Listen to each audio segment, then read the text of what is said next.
Welcome to episode 1 of my first ever attempt at Minecraft Hardcore. I've watched many people attempt to beat Minecraft with only one life, some more successful than others. I'm here to prove that with a little hard work, anyone can become one of the greats. Not only have I set out to beat Minecraft and construct my own kingdom of sorts, but I have given myself an additional rule. It all started on stream. Let's do a quick recap as to what occurred.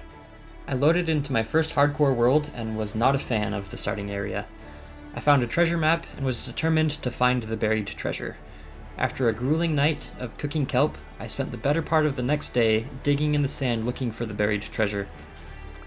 I really don't know how this map works. After finally finding the treasure, I set sail to find my new forever home.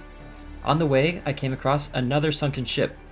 My inner pirate took over, and I had to get everything from this treasure chest. After coming up for breath, I realized I had doors in my inventory I could use.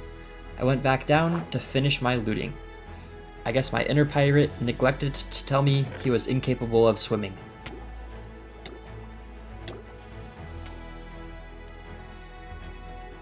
So, I started again. Same determination and goals, but now one new rule.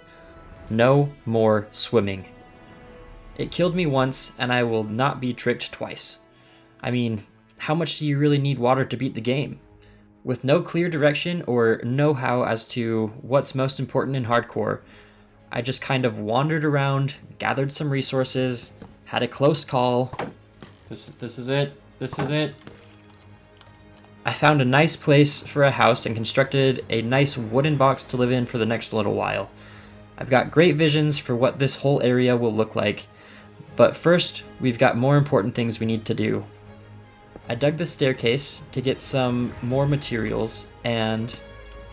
Oh, more.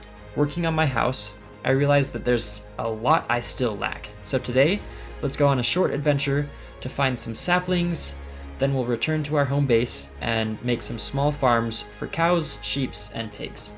With Acacia being the first on our list, there's 1. And 2. And of course, we always come to our arch nemesis, rivers. I guess we'll just have to go around. Wait. What is that?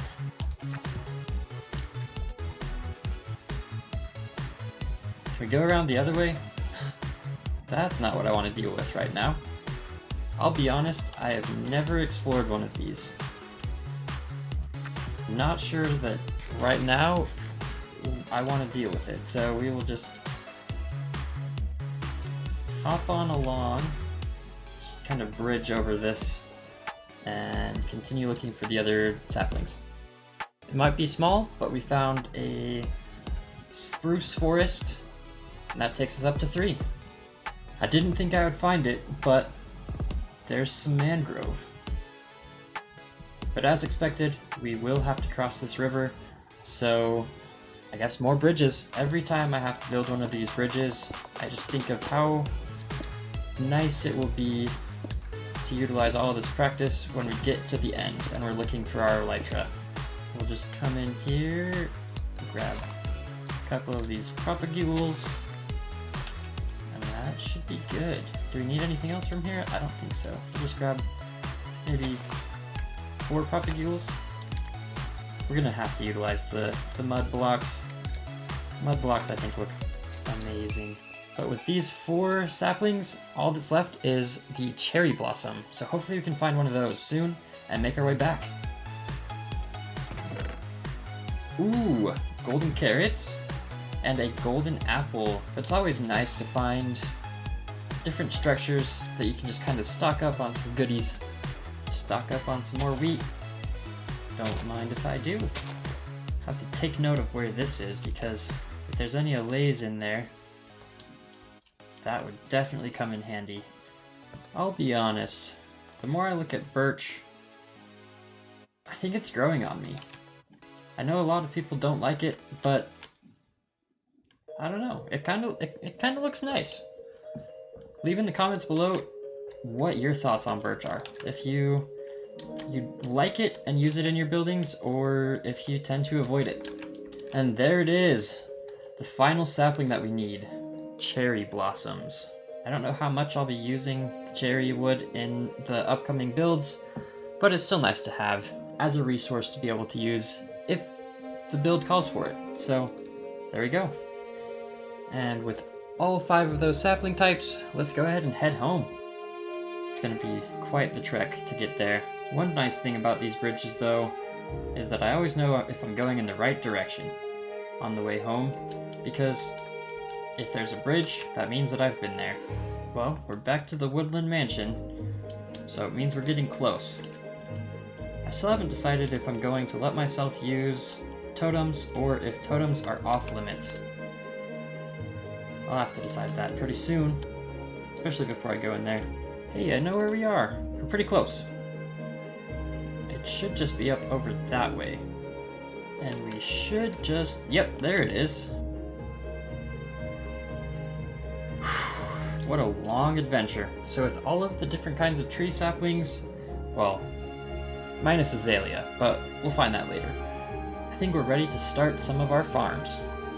We'll definitely have to level out an area for the farms, so let's make 3 shovels. This looks like a good spot. Let's get digging.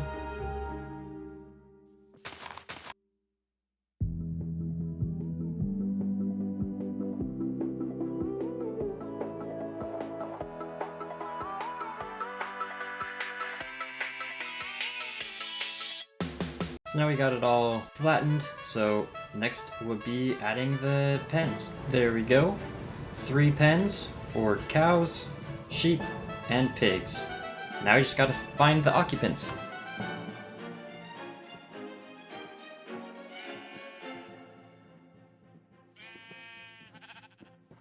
The closest cows are on the other side of the river, so we'll make a quick bridge so that it doesn't take as long. I realize I don't have anything to lure the pigs with, so we're over at our village, and we're just gonna borrow some of these crops.